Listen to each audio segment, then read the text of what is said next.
سوء. عموما سنتأكد. عموما نواف العابد إلى أرض الملعب.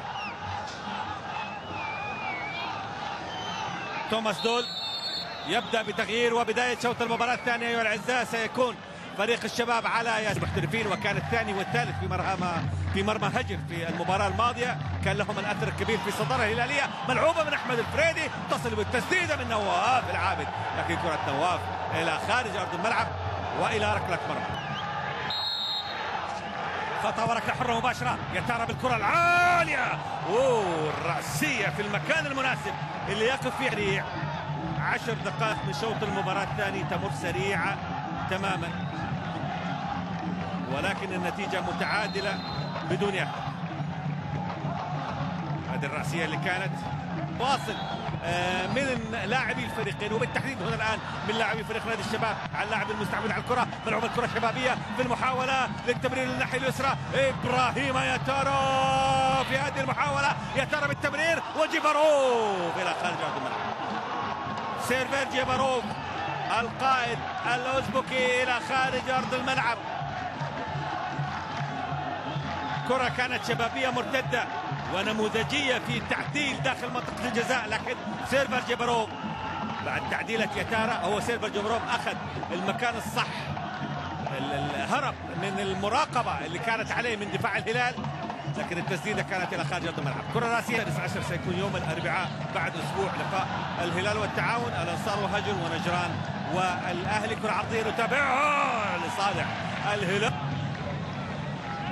الفيصل الآن يتقدم بهدفين مقابل هدف واحد على الرايد، بينما ظلت نتيجة الفتح والاتحاد بهدفين مقابل هدف واحد للفتح بإحراز شيء، وإن كان فريق الأنصار يعني فيما تظله من مباريات 12 في دوري زين السعودي المحترفين يعني يبدو غير بعيد عن الهبوط إلى دوري الدرجة الأولى، لكن هذا لا نستبقه. كرة القدم علمتنا الانتظار. كرة من حسن معاذ، عرضية للشباب، وجيباروف تسديدته إلى خارج أرض الملعب وإلى ركلة مرمى. للمرة الثانية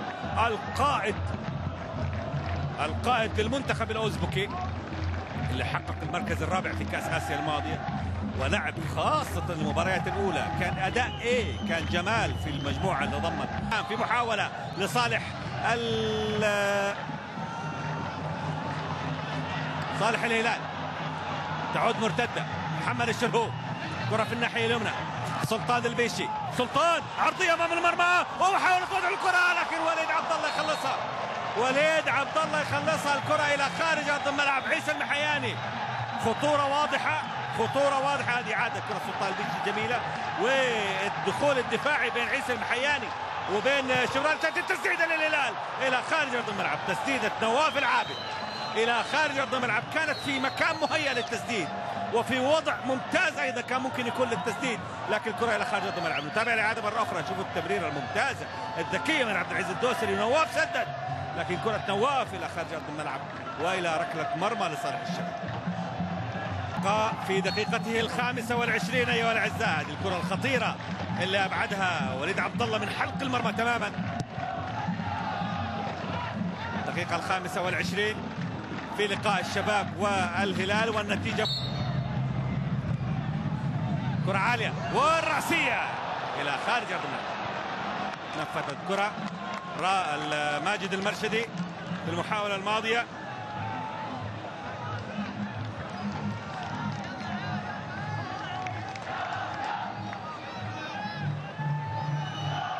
تابع الإعادة، كرة ماجد المرشدي كان عاد.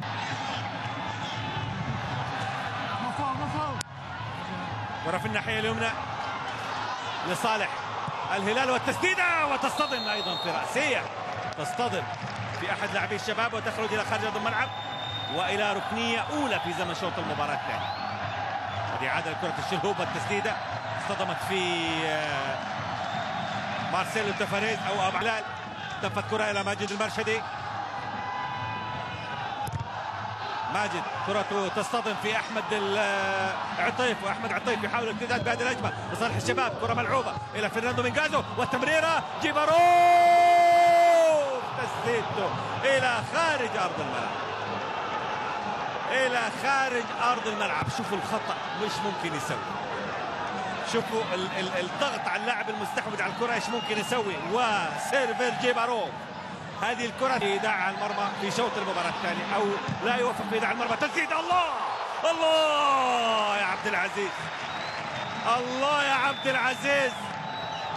عبد العزيز الدوسري ياتي بتسديده الرد الهلاليه قويه جدا، لكن وليد عبد الله يتابعها والكره الى خارج ارض الملعب الى ركله ركنيه.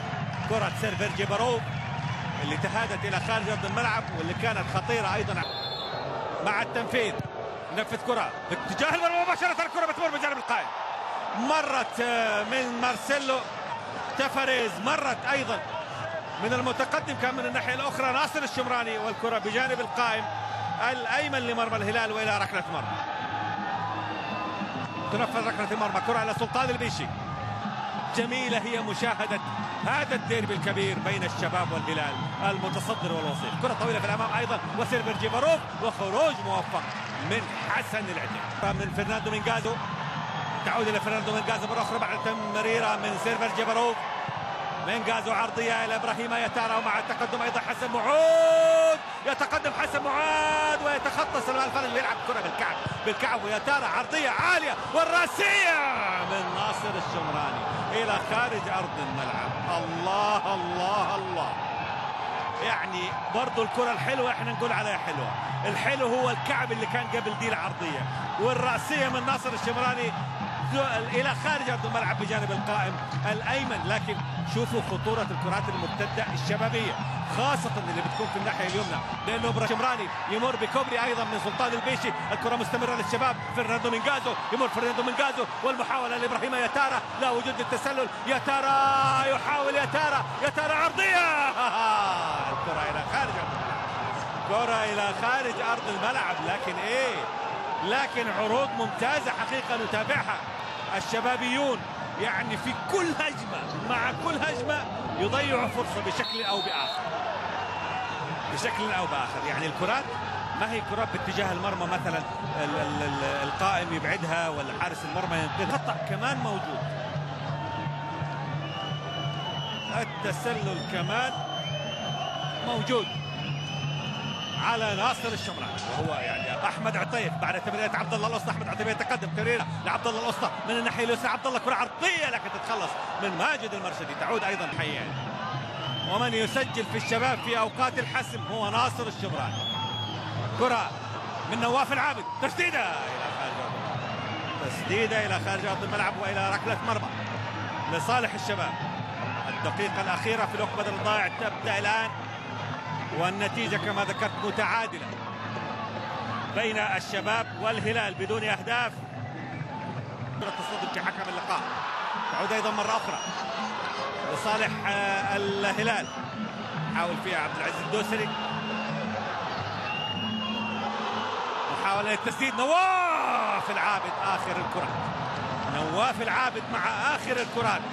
يعني حتى لاعبي الفريقين يطربون حتى نهاية المباراة، حتى نهاية الوقت بدل الضائع، بكرات وبتسديدات وبفرص كانت مميزة في هذا اللقاء الكبير الذي يطلق معه الآن حكم اللقاء السيد دوراتي غوميز، الحكم البرتغالي صاحب القيادة للطاقم السابع الغير سعودي الذي يقوم بتحكيم دوري زين السعودي المحترفين في هذا الموسم. اللقاء ينتهي بين الشباب والهلال بتعادل الفريقين بدون أهداف، بذلك يصبح للهلال 36 نقطة في المركز الأول، بينما الشباب من 15 مباراة طبعا كل